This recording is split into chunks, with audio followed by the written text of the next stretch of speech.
ஜெபம் செய்வோம். ஆண்டவரே, 150 இல்லை ஆண்டவரே, 250 அல்ல ஆண்டவரே, 5,50,000 அல்ல ஆண்டவரே, பல நன்மைகளை எங்களுக்கு நீர் செய்ய காத்திருக்கிறீர் ஐயா. உம்மை நம்பி இருக்கிற எங்களை நீர் கைவிடாதிருப்பீராக. உம்மை நம்பி இருக்கிற இந்த குடும்பத்தை கைவிடாதிருப்பீராக. இந்த குடும்பத்தினுடைய விளக்கு எரிவதாக, இந்த குடும்பத்தினுடைய தொழில் எரிவதாக ஆண்டவரே, அது பிரகாசிப்பதாக ஆண்டவரை, ஒளிருவதாக ஆண்டவரே. அன்பு தம்பி ஆண்டவரே, காலேஜில் அட்மிஷன் கிடைக்கட்டும் கர்த்தாவே. பண தேவைகள் எல்லாவற்றையும் சந்திப்பீராக. இயேசுவிலே வேண்டுகிறேன் நல்ல பிதாவே, ஆமேன் ஆமேன். 156 சுவாசமுள்ள யாவும் கர்த்தரை துதிப்பதாக. அல்லேலூயா. கர்த்தருக்கு பிரியமானவர்களே, லாக் ரிலீஃப் போட்டி, லாக் ரிலீஃப் போட்டி இன்னைக்கு பாருங்கள். அநேகம் பேருக்கு என்ன பிரதர் டல்லாக இருக்கீங்க? இல்லை பிரதர், ரொம்ப லாக் ஆகி போச்சு பிரதர், தொழில் ரொம்ப லாக் ஆகி போச்சு பிரதர், எங்கே பார்த்தாலும் ஒரு வீசா வர மாட்டேங்க பிரதர். நான் இது வரைக்கும் என் வாழ்க்கையில் இப்படி பார்த்ததே இல்லை. லாக் ரிலீஃப் போட்டி. ஆனால் கர்த்தருக்கு பிரியமானவர்களே, இந்த லாக்கை உங்களுக்கு யார் எடுத்து விடுறது? லாக்கை யார் ஓப்பன் பண்ணி விடுறது? யார் ரிலீஃப் பண்ணுறது? லாஸை யார் உங்களுக்கு ஆசீர்வாதமாக கொண்டு வர முடியும்? அதுதான் இங்கே முக்கியம். எல்லோரும் லாக் ஆகிடுச்சு, ரொம்ப லாக் ஆகிடுச்சுங்க. நான் தொழிலும் இருந்து ஊழியத்தையும் செய்கிறதுனால எனக்கு கூட லாக் தான். சரியான பேமெண்ட்டுகள் இல்லை. முந்தையெல்லாம் ஒரு மிகவும் நம்ப தகுந்த ஒருவரிடம் இருந்து 15 நாளைக்கு பேமெண்ட் வருதுன்னா இப்போ 1.5 மாதம் ஆகுது. லாக் தான். ஆனால் யார் ரிலீஃப் பண்ணுறது? இதில் கர்த்தர் தான் ரிலீஃப் பண்ண முடியும். லூக்கா 5ஆம் அதிகாரத்தில் ஒரு அருமையான சகோதரர் வர்றார். அவரை மாதிரி உழைப்பாளி யாரும் கிடையாது. அவர் எப்படி ஆயிலும் அன்னைக்கு உழைச்சி எடுத்து தன்னுடைய வீட்டுக்கு வருமானத்தை கொண்டு போனோன்னே பேதுருங்கிற அடிகாளரார் அந்த லூக்கா 5ஆம் அதிகாரத்தில் எவ்வளவோ ராத்திரிலாம் பிரயாசப்படும். ஆனால் லாக் ஆகி போச்சு. அங்கே யார் ரிலீஃப் பண்ணுறது? அந்த லாக்கில் ஒரு பிரயாசப்படுறார், போட்டி போடுறார். லாக்கில் ரிலீஃப் ஆகிக்கலான்னு லாக் ரிலீஃப் போட்டி அங்கே நடந்துக்கிட்டு இருக்கு. ஆனால் அவரால் முடியலை. லூக்கா 5:6 வலையை அலசிக்கிட்டு இருக்கார்.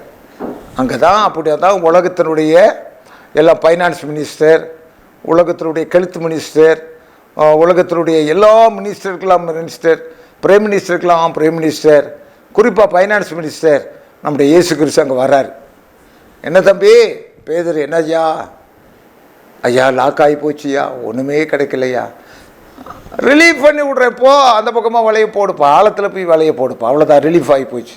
இழுக்க முடியாமல் இழுத்து கொண்டு வந்தார். தம்பி, உன் தொழில் லாக் ஆகியிருக்குதா? உன் கடை வியாபாரம் நடக்கலையா? லாக் ஆகியிருக்கலையா? நீ காலையில் 5 மணிக்கெலாம் எழுப்பி காய்கறிக்கு ஓடுறிய, 5 நிமிஷம் தேவனுக்கு ஒதுக்கக்கூடாது தம்பி. லாக்கெல்லாம் ரிலீஃப் ஆகிரும் தம்பி. வீடு கட்டிகிட்டு இருக்க ஐயா, லாக் ஆகி போச்சுயா, கட்ட முடியல. நீ அங்கங்கே பேங்க் லோனுக்கு மேனேஜரை அவரை பார்க்குறக்கு முந்தி ஒரு 5 நிமிஷம் இந்த கர்த்தராகிய இயேசு கிறிஸ்துவை பார்ப்பியா? அவரோட பைபிளை படிச்சுட்டு போவியா? ஒரு ஜெபம் பண்ணிட்டு போவியா? ஆண்டவரே இன்றைக்கி எனக்கு லோன் சேங்ஷன் ஆகணும் ஆண்டவரே. லாக் ரிலீஃப் ஆகிரும் ஐயா அவனுக்கு. நீ ஏன் லாக்குன்னு புலம்பிகிட்டே இருக்கிறான்? கர்த்தரை நம்புறவர்களுக்கும் ஒரு குறையும் வராது. சங்கீதம் 34 ஒரு பெரிய மேதை சொன்னாரியா, சிங்கத்தை பார்த்தவர் சொன்னாரியா, சிங்கக்குட்டிகள் தாழ்ச்சி அடைந்து பட்டினியாக இருக்கோ, கர்த்தரை தேடுறவர்களுக்கும் ஒரு லாக்கும் கிடையாது, ஒரு குறையும் வராது.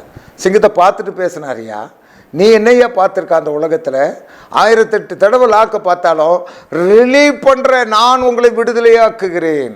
விடுதலை பண்ணுகிற இயேசு, உலகத்துக்கு வெளிச்சமாக இருக்கிற இயேசு, உன்னுடைய தொழிலுக்கு வெளிச்சமாக இருக்கிற இயேசு, உன்னுடைய படிப்புக்கு வெளிச்சமாக இருக்கிற இயேசு, இந்த கர்த்தராகிய இயேசு கிறிஸ்துவை விசுவாசி, அப்பொழுது நீயும் உன் வீட்டார் ரட்சிக்கப்படுவீர்கள்.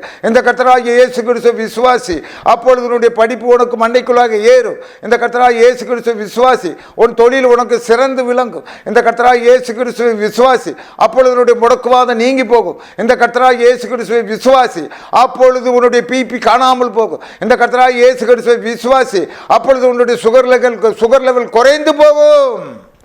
கர்த்தராகிய இயேசுவிடே வா. ஆண்டவராகிய இயேசு கிறிஸ்து கேட்கிறார், என்னாலே செய்ய முடியாத அதிசயமான ஒரு காரியம் உண்டோ?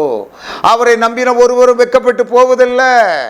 ஒரு நாள் ஆண்டவர் கைவிடவே மாட்டார். நான் இளைஞனாய் இருந்தேன், முதிர் வயது உள்ளவனுமானேன். ஆனாலும் தாவீது ராஜா அதில் ஒரு உண்மையை சொல்றார். கர்த்தருக்கு பயந்தவர்கள், கர்த்தரிடத்தில் கேட்டவர்கள், கர்த்தரை நம்பி இருந்தவர்கள் ஒரு நாளும் கெட்டு போனதில்லை. நானும் அதே வசனத்தை சொல்ல முடியும். நான் இளைஞனாக இருந்தேன், முதிர் வயது உள்ள விடுமானே, என்ன முதிர் வயது ஆக போகிறேன். ஆனால் கர்த்தருக்கு காத்திருந்தேன், நான் ஒரு நாளும் கெட்டு போகலையா. இது வரைக்கும் ஒரு நாளும் பட்டினி கிடந்தது இல்லையா, ஒரு நாளும் ட்ரெஸ்ஸுக்கு அலைஞ்சது இல்லையா, ஒரு நாளும் வீட்டுக்கு அலைஞ்சது இல்லையா. எல்லாவற்றையும் தேவன் கேட்க கேட்க தந்து கொண்டே இருக்கிறார். ஆரோக்கியத்தை தந்து கொண்டே இருக்கிறார், ஆசீர்வாதத்தை தந்து கொண்டே இருக்கிறார். ஆகவே இன்றைக்கே உனக்கு லாக்கிலிருந்து ஒரு ரிலீஃப் இருக்குதுயா, உன் தொழிலில் ஒரு ரிலீஃப் இருக்குதுயா, உன் குடும்பத்தில் ஒரு ரிலீஃப் இருக்குதுயா, ஒரு வருமானத்தில் ஒரு ரிலீஃப் இருக்குதுயா. அது யார் மூல காரணம் அதை கண்டுபிடி. அங்கெங்கே ஓடிட்டாலையா, மாவான மச்சான நகையை நம்பிட்டு இருக்கியா, இயேசுவை நம்பியா. ஒரு பைசா நீ அடகு வைக்க முடியலையா. இயேசு உனக்கு போக்குகளை உண்டுவாக்குவார். ஆழத்திலே போய் வலையை போடு. பேதுருனுடைய லாக்காக இருந்தாரியா, அவரை ரிலீஃப் பண்ணார். யோவான் 21 அதிகாரத்தில் பலபடியும் பேதுரு லாக்குக்கு வந்தார். வலையை அந்த பக்கமாக வலது பக்கமாக போடுனார், ரிலீஃப் ஆகிட்டாரியா. இன்றைக்கு ஆலோசனை தேவனுடையது. ஆண்டவரிடத்திலே ஆலோசனை இருக்கிறது, தேவனிடத்திலே உனக்கு ஆலோசனை இருக்கிறது, உனக்கு வழிகாட்டுதல் இருக்கிறது. நீ லாக்காக வேண்டிய அவசியம் இல்லை. நீ கோடீஸ்வரனாக இருக்கணும், நீ கோடீஸ்வரனாக இருக்கிறோம். இந்த இயேசுவை தேடு. ஆண்டவரே உம்மை ஸ்தோத்திரிக்கிறோம், துதிக்கிறோம். ஆண்டவரே இது எங்களிடத்தில் பேசுகிறபடியால் நன்றி ஆண்டவரே. நாங்கள் ஒருவரும் பிச்சைக்காரராக இருக்கக்கூடாது ஆண்டவரே. நாங்கள் சகல ஆண்டவரே சம்பூர்ணத்துக்கு சொந்தக்காரர்களாக இருக்க வேண்டும் ஆண்டவரே. குறைபாடுகள்லாம் லாக்கெல்லாம் எங்களிடத்தில் தான் இருக்கிறதையா. நாங்கள் உண்மை தேடுகிறதில்லை ஆண்டவரே. உண்மை தேடுகிறதில் எங்களுடைய பிரயாசத்தை நாங்கள் தேடுகிறோம் ஆண்டவரே. அப்படியல்ல ஆண்டவரே, உண்மை தேடி நாங்கள் பிரயாசப்படுகின்ற பொழுது உன் கையின் பிரயாசத்தை நீ சாப்பிடுவாய். உன் மனைவி உன் வீட்டு ஒருங்கில் கடிதர் திராட்சை கொடியை போல் இருப்பார். உன் பிள்ளைகள் எல்லாரும் உன் பந்திய சொன்னில் ஒளிவு மர கன்றுகளை போல் இருப்பார்கள். எப்பொழுது கர்த்தருக்கு பயந்து அவர் வழிகளிலே நடக்கின்ற பொழுது இந்த நன்மையெல்லாம் கிடைக்காண்டவரே. சாத்தான் கட்டி வைத்திருக்க அநேக பேரை விடுதலையாக்குங்க கர்த்தாவே. உம்மை தேடுகிற இருதயத்தை கொடுப்பீராக. குடும்பங்கள் வாழட்டாண்டவரே, தேசம் செழிக்கட்டும். இயேசு மூலம் வேண்டுகிறேன் நல்ல பிதாவே, ஆமென்.